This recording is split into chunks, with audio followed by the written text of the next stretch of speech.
Shortly after 9 a.m, the van halted outside the gate to the courtyard and waited to be let in. Two men, who had previously been spotted waiting in a small nearby park, approached the van. Both were armed with handguns, and one, a stocky man, wore a postman's uniform and carried a bag marked Royal Mail. The Securicor driver got out to open the gate and was accosted by the fake postman and his accomplice. Witnesses in a nearby social security office said the men yelled, "Open the door, open the fucking door." The guard claimed he was not able to unlock the hatch to free the prisoners. He was threatened to comply, but refused and was shot in the back of the knee. A key was then produced. Armed police officers raced to the scene and a police helicopter was scrambled, but Cunningham, Hobbs, and another man, not known to the pair, escaped and fled with the gunman. They ran through Newington Gardens, once the site of public hangings, into a residential road. Police believe a getaway bike was waiting nearby. The other 7 prisoners remained in the van, terrified before being taken into the court. Detective Superintendent Mick Allen of the flying squad described the breakout as audacious. He said, "It would appear this was a sophisticated, organised escape." He said, "I must stress that the people involved in the incident are very, very dangerous, and we can only assume Hobbs and Cunningham are going to be dangerous as well." Asked whether the 2 escapees might also have access to weapons, he replied, "I have no doubt that if Hobbs and Cunningham want access to firearms, they could get access to firearms. These weren't petty criminals. They were organised, connected, professional." To understand Cliff Hobbs, you've got to look at where he came from. The tough bricked estates of Bermondsey, a working class battleground where opportunity was scarce and reputation meant everything. In those parts, armed robbery wasn't just a temptation. For some, it felt like the only way out, a rite of passage carved in concrete. Cliff and his mates grew up in abject poverty, hand-me-downs, empty cupboards, and a world that didn't expect much from them.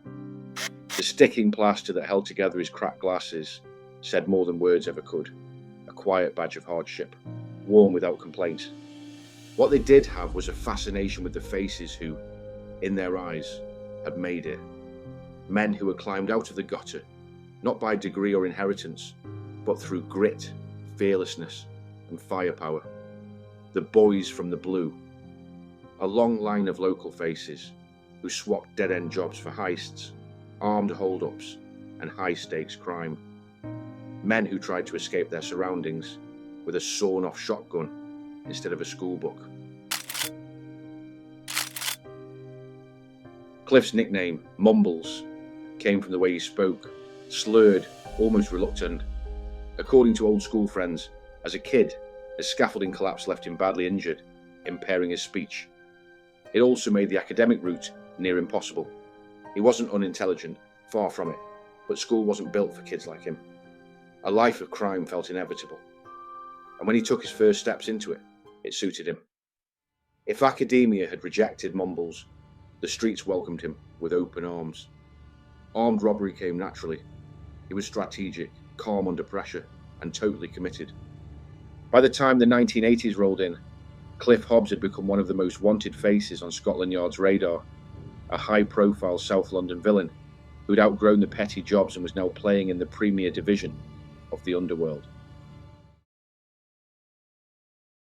In March 1984, a meticulously planned £250,000 security van ambush played out on the doorstep of one of Britain's most secure institutions, the BBC headquarters in Portland Place, London. But unlike most armed raids of the era, this one came with an unexpected twist. It was caught in full motion on hidden police cameras, turning a real-life heist into what one barrister called the real thing on film. The security van, operated by Centurion Security, was making a routine delivery of wages to Broadcasting House when 2 robbers rushed the guards. One, dressed as a chauffeur, approached with a revolver in hand. What the assailants didn't know was that detectives were already in position, armed with staves and firearms, tipped off and ready. Within seconds, they pounced. The footage later shown to the Old Bailey jury, showed the robbery unfold in real time, a rare and damning piece of evidence that removed all doubt about what had taken place. It was no reconstruction. As one prosecutor bluntly stated, "It is the real thing." 4 men stood accused, among them Clifford Hobbs, Andrew Karitzas, Martin Winter and Terence Evans, were alleged to have conspired with Dennis Sutton, a crooked insider working as a security guard who had provided key logistical details, a critical breach that would later shape the trial's outcome. Sutton was the linchpin. He admitted supplying the gang with insider knowledge of the van's movements. Without him, the operation might have been impossible. When the robbers struck, he was already working the route. Hobbs, who had allegedly rushed in to help his co-defendant hold up the van, was chased and tackled by an off-duty rugby player turned police officer, Mr. Ian Duncan. Hobbs was found to have a loaded revolver in the waistband of his trousers. The claim later made in court, however, was that Cliff assumed the firearms given to him were imitations, and there was no force or fear intended. Evans and Hobbs were also observed scouting the area prior to the incident, reportedly watching earlier deliveries and mapping out the drop-off spot from an A to Z map directory, a sign of how carefully choreographed the entire scheme was.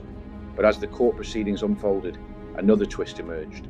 While the jury convicted the men on charges of conspiracy to steal, they cleared them of conspiracy to rob. This distinction was significant. Due to Sutton's role on the inside, the crime was ultimately classed as a theft, not a robbery. Sentences were still harsh. Hobbs received 12 years, Karitzas 11 years, and Sutton, the security guard turned informant, was jailed for 5 years. But that legal nuance, theft over robbery, marked a rare case where a violent high-stakes heist played out like a drama on screen, with the outcome hinging on the one inside man, a hidden camera, and a courtroom technicality. There was one final surprise. Even though the case was played out on CCTV, one of the jurors found the men not guilty. It did not change the result, as the remaining votes were of guilty, but accusations of jury nobbling were whispered. Michael, a former hairdresser and unqualified accountant, became a target for customs detectives in January 1998 when the agency launched Operation Draft. He had been identified as a member of a drug ring based at the Lee Industrial Estate in Hatfield, Hertfordshire, that was smuggling puff and coke into the country using cars, a coach nicknamed the Fun Bus, and a tanker. When officers arrested him 4 months later, on 25th April 1998, Michael was wearing body armour and brandishing a gun. Detectives soon discovered why. Inside the property, they found £800,000 in cash, 2.9 tonnes of resin, and 16 kilograms of herbal puff, with an estimated street value of £11.6 million. They also discovered an accounts ledger in which Michael had documented every transaction he had been involved in. Among those named was Mickey Green, nicknamed the Pimpernel, widely regarded as one of the country's most notorious criminals. Although customs investigators realised Michael's empire extended into Holland and Spain, they were unable to corroborate what he claimed about his overseas connection. They soon discovered that Michael was already working as an informant for Scotland Yard. He was allegedly paying his handler up to £10,000 a week in return for information of great value to his own criminal enterprise. He claimed the officer turned a blind eye to the smuggling. This information, along with detailed revelations about his drug smuggling syndicate, emerged during 250 debriefing interviews with customs officers. Investigators learned that vast quantities of puff and pure coke were being imported in hidden compartments aboard the Fun Bus and in plastic barrels placed inside a modified tanker. Michael also operated sauna and massage parlours. He laundered millions in drug proceeds through a bureau de change run by associates, set up specifically for that purpose. Among those said to be financially linked to Michael was Clifford Hobbs. Once word had reached Hobbs of Michael's trail, he was away and knew that he needed to keep out of reach of customs and the police, who would be hunting him among others. Cliff was allegedly utilising complex passport fraud to keep under the radar, spending time in Barbados and Venezuela to stay one step ahead of the authorities. The sheer level of cooperating with authorities was mind-blowing for those connected with Michael. He was not only giving up criminal associates, he even informed on his own mother, accusing her of laundering money for him. For men like Hobbs and Green, the betrayal cut deep. In the underworld, this type of treachery was the stuff of nightmares. Michael Gillard, the investigative journalist, wrote a very hard-hitting book, The Untouchables, a forensic recording of corruption, injustice and racism in Scotland Yard. Gillard wrote in the book that Michael had told his handlers that a man named Chris McCormick approached him to arrange a safe house. He stated that McCormick and Cliff Hobbs were targeting a man named Hector Harvey for assassination. Michael claimed that McCormick, a Bermondsey villain like Hobbs, had strapped an explosive device to Harvey's motorbike.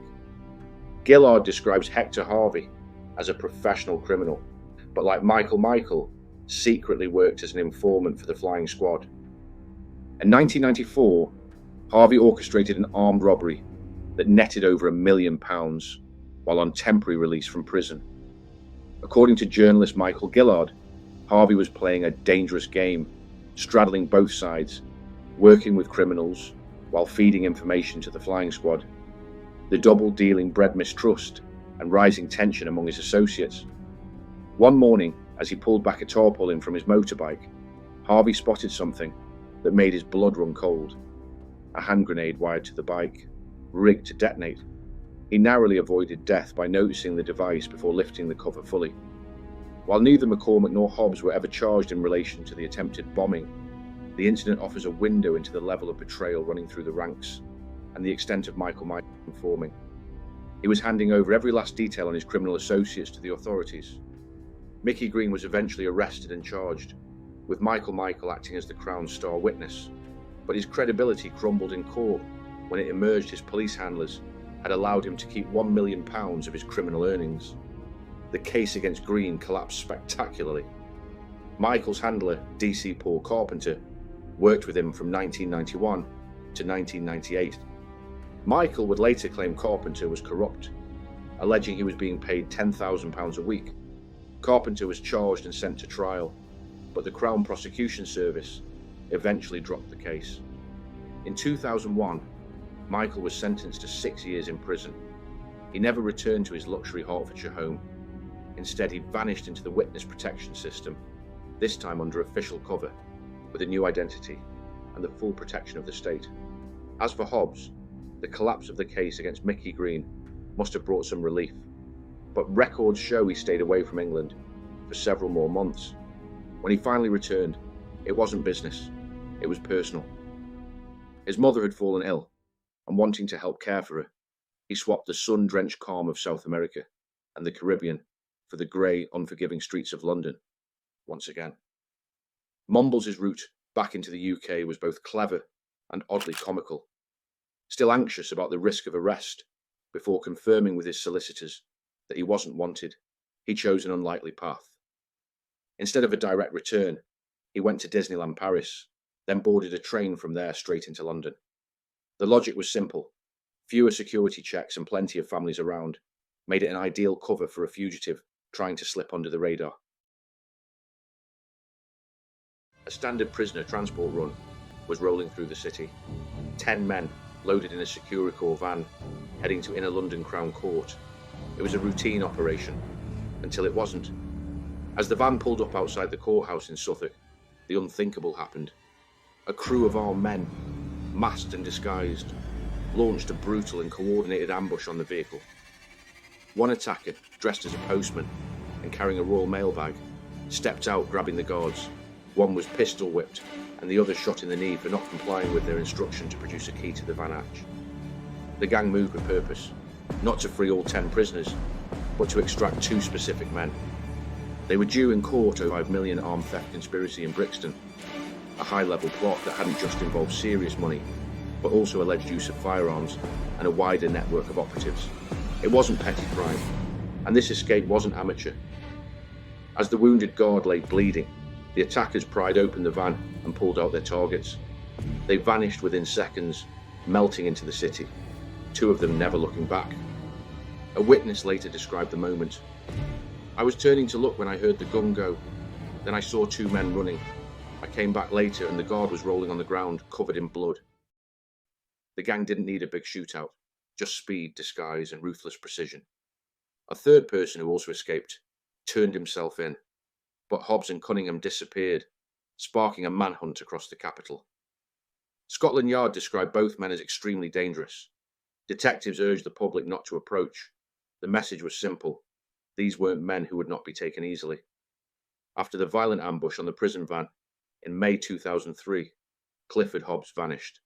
Allegedly armed, dangerous, and already facing serious charges, he now carried the weight of an escape that involved gunfire, a wounded guard, and a full-scale manhunt. The tabloids claimed he'd gone to ground in Spain. The truth, though, was far more complex and far more global. Hobbs had first slipped through the net by heading to south of France, Portugal, and Guyana.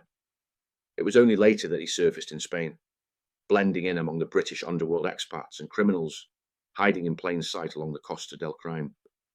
While authorities hunted him across continents, whispers in criminal circles suggested Hobbs hadn't gone quiet.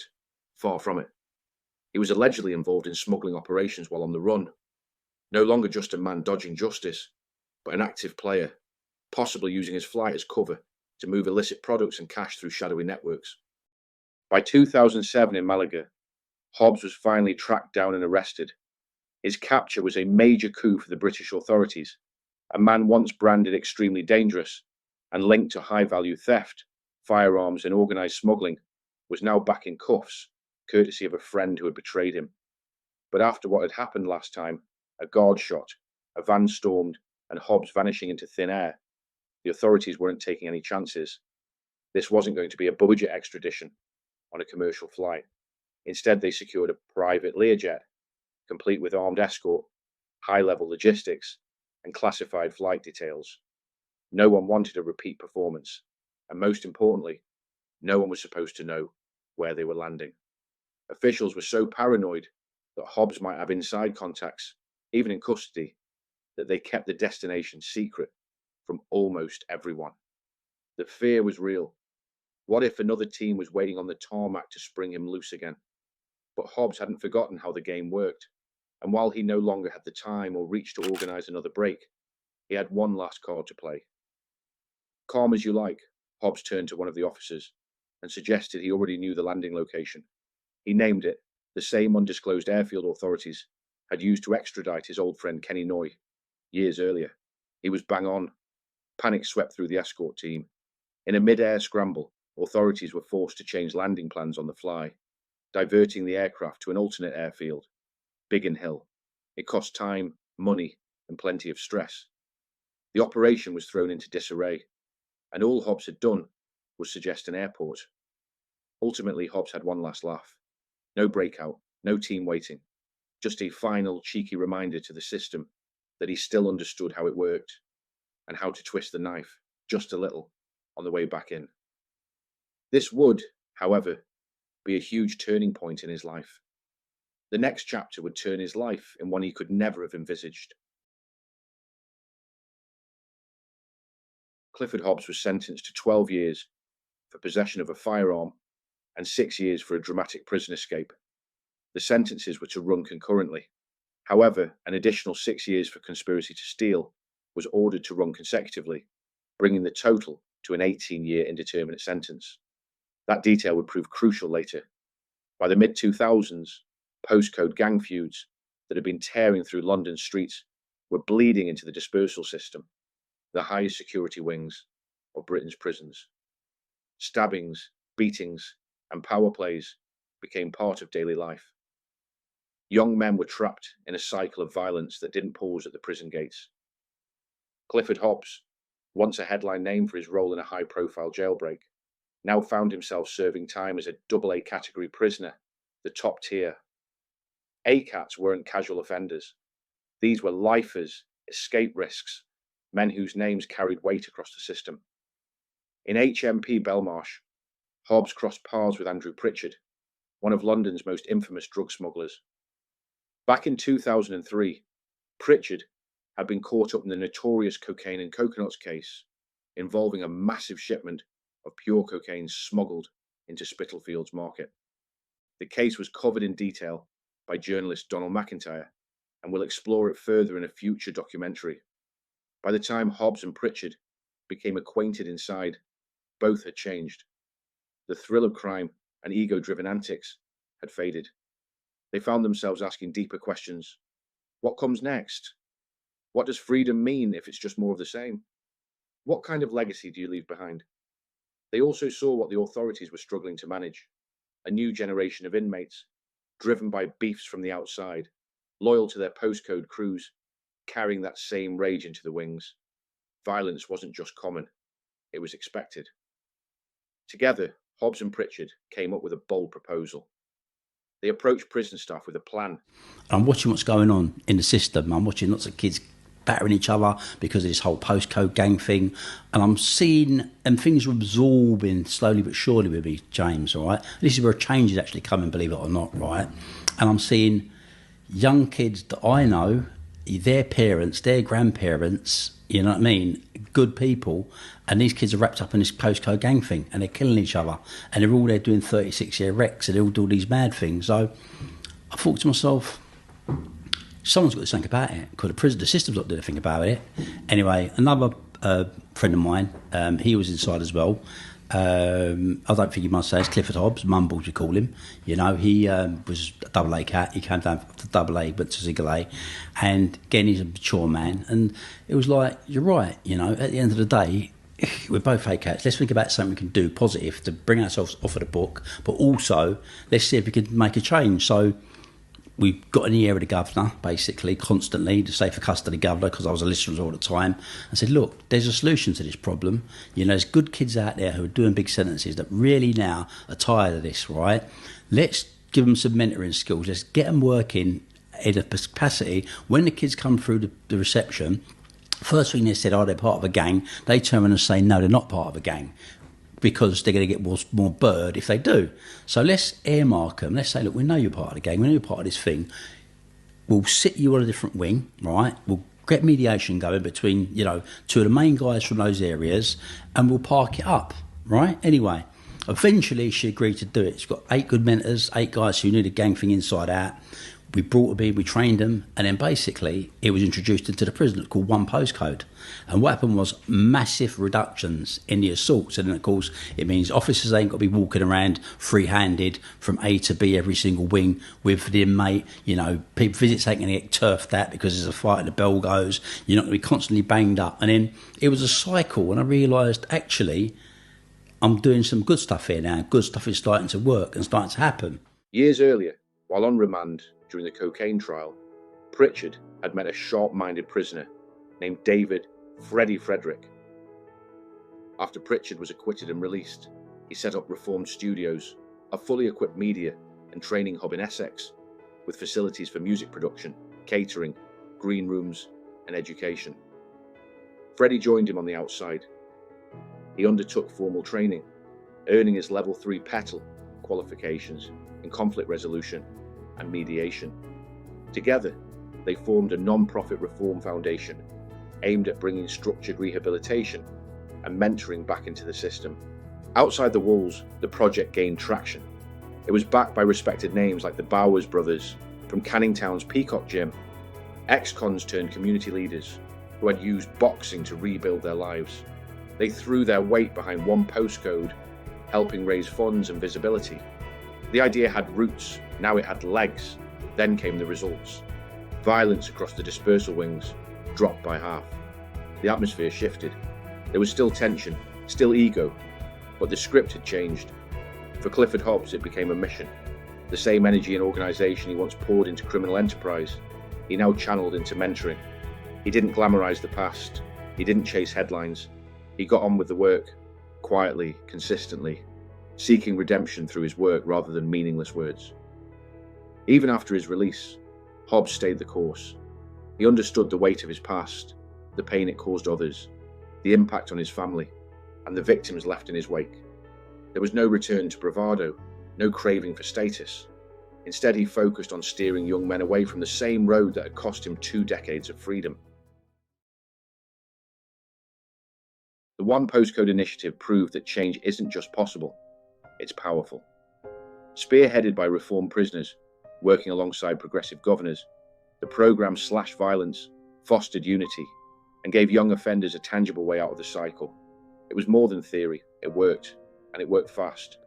But outside the gates, a different kind of barrier remains. One not built from bars and locks, but from outdated policies and legal blind spots. Many of the men behind prison reform, including Clifford Hobbs, now find themselves shackled by legacy sentences, like the indeterminate life sentence, an IPP, imprisonment for public protection, or other restrictive frameworks that are slow in recognising reform. Hobbs, once trusted to help pacify Britain's most dangerous wings, was barred from returning in any mentoring role inside prison after release. It's a bitter contradiction. Celebrated as a stabilising force while in custody, yet legally blocked from continuing that work in the prison system. His sentence might be over, but the system's grip isn't. As Lord Timpson recently stated, it was absolutely right that the IPP sentence was abolished. It has left many ex-offenders subject to indefinite probation supervision, long after turning their backs on crime. IPP offenders who have served their time in prison and lived safely in the community for years should not be subjected to a lifetime licence. And today we have taken a significant step in addressing this.